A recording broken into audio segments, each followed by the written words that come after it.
زما کندهاره د زمرو وطنه زما د سرکږو پښتنو وطنه څونه یاغي سوې صدقه دې سمه د نافرمانو جنګیالو وطنه. د جهاني صاحب د کتاب یو ملګري مې د افغانستان راتلی د جهاني صاحب دغه کتاب یې راته راوړی زما ژوند شاعري او لیکوالي. جهاني صاحب لیکلی دي او دا تقریبا یو نیم کال مخکې لیکل سوی کتاب دی. ډېرې ښې نقطې پکښې راخیستې دي او د جهاني صاحب ځینې شعرونه شته.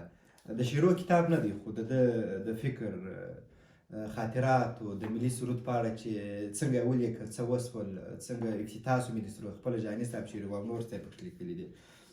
دا بیت چې ما ووایه دا د حالاتو سره نه کیسه هم دی او دغه یو بل بیت هم یو څو بند د دغه شعر یو بل بند اوس دې پر کلو جنازې راووري له پیغلو سترګو اوښکې سرې راووري له خپل قسمته درته شپې راووري پر سپینو ورځو دې تیارې راووري اوس هدیره د افسانو یې زموږ ګور د زلمیو ارمانو یې زموږ او زما کندهاره د زمرو وطنه زما د سرکږو پښتنو وطنه. تاسې چې کله ملګري اروپا ته راځي د افغانستان څخه کتاب راغواړئ که یا راغواړئ کوم کتاب راغواړئ؟